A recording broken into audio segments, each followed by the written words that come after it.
Timer? Can we have a timer allotted? 5 to 7. Click on this. No.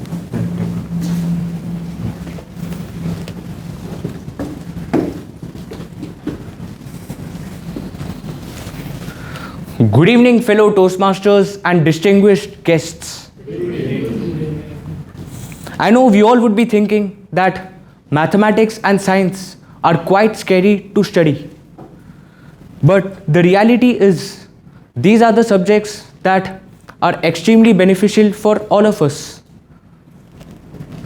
And actually speaking, it's not about the way we learn the subjects, it's actually because of the way these subjects are taught in school.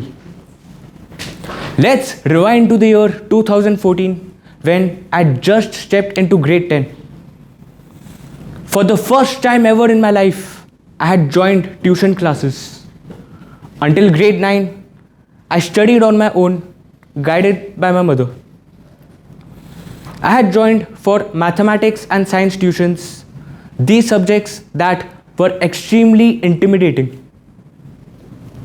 But since it was 10th grade, it was the make or break year of my school, I had to build up the tenacity of studying these subjects thoroughly. Even though I didn't want to study them, still I had to score well in my board exams, so I was forced to study.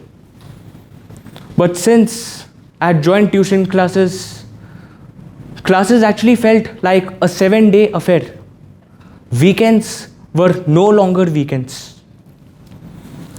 My Sunday mornings began with an early sunrise, the chirping of birds, and the biggest motivation to wake up early and reach my tuition classes before 7 a.m. was not because I was suddenly interested in studies, but it was to grab that last bench in the classes, to hide behind those taller students sitting right in front of me, so that I could take a quick nap behind them. That's when I understood the hidden advantage of being short in height. So I'll introduce two professors, that is my mathematics and the chemistry professor. So talking about the chemistry professor, he was kind of allergic to smiles. Not the easiest person to get along with. He was very strict, stubborn, and a quite nefarious professor.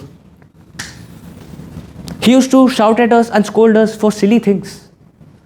One instance, one student was feeling cold at one fine winter morning.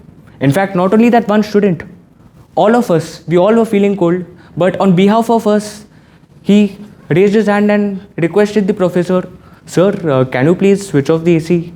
We all are feeling cold." And in response, that professor glared and barked, "If you're feeling cold, better get out of the class. If you know that it's cold, you must wear the sweater and come."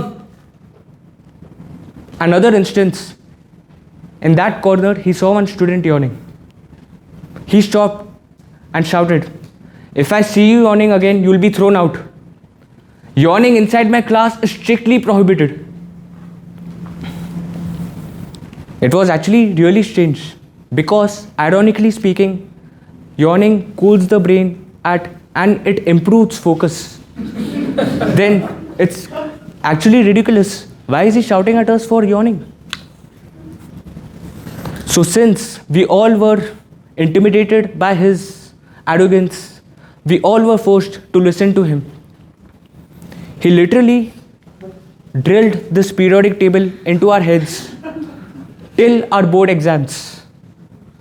We all had to study this periodic table along with other chemical formulas till our exams. And after writing the exam and walking out of the exam hall, everything flushed out. I scored well in the chemistry paper, but once the exam was over, I lost interest in chemistry forever. I made up my mind that this subject is not for me. Science itself is not for me. Now contrast this with our mathematics professor. He was a really cool dude. He was a chill guy and he built great rapport with us. He became all our friend. Even though maths was literally boring, he made it extremely interesting for us. Talking about the topic of mensuration, he elucidated the formulas very beautifully that we all could memorize. So, just if I would ask all of you, how many of you still remember the formulas of surface area and volumes of solids? Don't worry, I'm not testing. Because even I tend to forget the formulas, but after 11 years also, I could recollect some of them. He used to train us very dramatically. We all enjoyed his lectures and classes. And the formulas, he used to say it in a rhythm. Because just like me, I think even he's a rapper. So he used to say it like this. So firstly, starting with the formulas of cylinder, he used to say it. Come on, area of base pi r squared. Area of base is 2 pi r squared. Curved surface area 2 pi r h total surface area 2 pi r bracket h plus r. Moving on to cone, area of base pi r squared. Curved surface area pi r l. Total surface area pi r bracket r plus l. Moving on to sphere, curved surface area equals to total surface area equals to 4 pi r squared.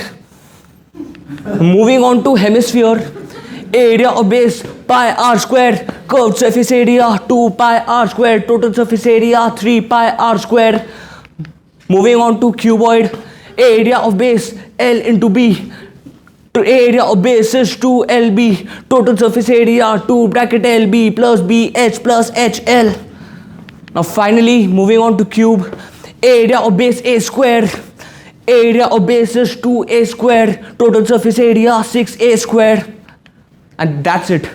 Then what happened was, the difference between our chemistry professor and our mathematics professor.